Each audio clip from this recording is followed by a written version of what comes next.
Jour numéro 14. Nous sommes en train d'aller petit à petit, l'oiseau fait son nid. Qui pense que je vais arriver aux 100 jours sans manquer un seul jour? Laissez vos commentaires sous la page et dites seulement « Je crois que tu y arriverais ». Bon, c'est parti. Encore 5 paroles de sagesse pour ce jour. Pour tous ceux qui me suivent, vous savez de quoi il s'agit.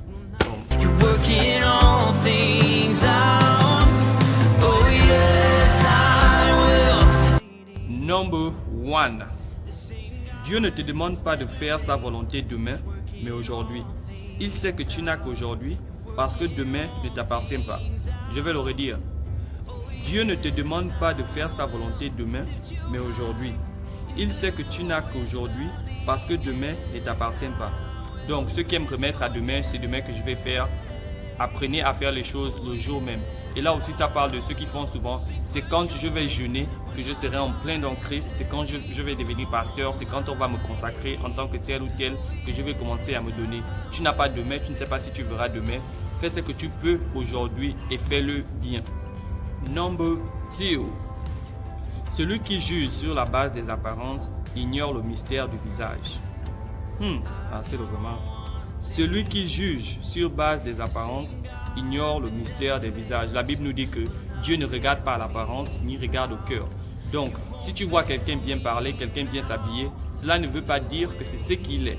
Ce qu'il est, c'est ce qu'il va refléter après que tu l'aies connu. Donc, ne te marie jamais ou ne t'engage jamais dans une situation par apparence. Numéro 3, celle-là, elle est très belle. L'homme est un arbre renversé, dont les racines se trouvent au ciel et les fruits poussent sur la terre.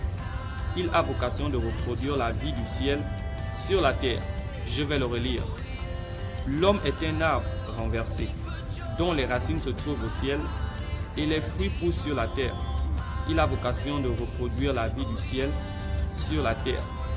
Le fait qu'ils disent que c'est un arbre renversé, parce qu'on sait qu'un arbre, en réalité, les racines sont sur la terre et les fruits poussent en haut, c'est-à-dire on peut dire au ciel. Et donc l'homme, c'est le contraire. Nous, nos racines sont au ciel et nos fruits poussent sur la terre. C'est-à-dire un homme doit avoir la relation avec Dieu. C'est Dieu qui fait en sorte que tu puisses produire les choses sur terre. Donc notre vie est de se baser sur le ciel, parce que c'est le ciel qui est notre racine.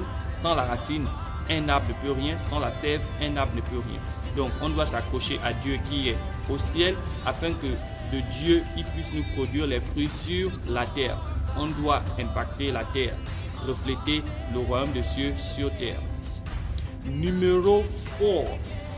Que ton temps et tes pensées soient occupés à quelque chose d'utile, de peur que la sollicitation du mal frappe à la porte de ton cœur. Je vais le redire. Que ton temps et tes pensées soient occupés à quelque chose d'utile, de peur que la sollicitation au mal frappe à la porte de ton cœur. C'est ainsi, la vie nous dit que la nature a horreur du vide. Si tu n'as pas quelque chose à faire, forcément il y a des choses qui vont se présenter à toi de faire.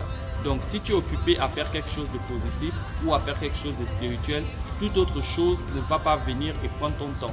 Et ça, on peut voir ça avec David par exemple. C'est quand il ne faisait rien, il devait aller à la guerre, mais il a décidé de ne pas aller. C'est quand il est resté à ne rien faire qu'il a vu Bathsheba et il est tombé avec elle. Cela ne veut pas dire qu'il faut toujours être en travail, mais essaye d'occuper ton temps à faire des choses positives afin que quand le mal frappe à la porte, il ne trouve rien. Numéro 5 et dernière sagesse du jour. Ne t'engage pas si tu n'es pas suffisamment informé sur ton futur conjoint. Je vais le redire. Ne t'engage pas si tu n'es pas suffisamment informé sur ton futur conjoint. C'est pour ceux qui veulent se marier, ceux qui sont pressés dans le mariage. C'est pas parce que la personne ressemble à un chrétien ou la personne vient à l'église tous les dimanches qu'il est forcément la bonne personne pour toi. Si tu n'as pas suffisamment des informations sur lui, si le Seigneur n'est pas convaincu que c'est la bonne personne, ne t'engage pas et ne regarde même pas parce qu'il a de l'argent, parce que dans le mariage, il y a beaucoup de choses qui vont rentrer en jeu. Peut-être c'est à cause de ce que je suis encore célibataire depuis là. Merci d'avoir suivi la vidéo. J'espère que vous avez été édifiés. C'était les 5 sagesses de paroles que j'avais pour vous aujourd'hui. Si vous pensez qu'il y a une parole que j'ai mal interprétée ou si vous voulez me donner une autre explication sur l'une des sagesses que j'ai mentionnées aujourd'hui, vous êtes la bienvenue de laisser un commentaire sous cette vidéo.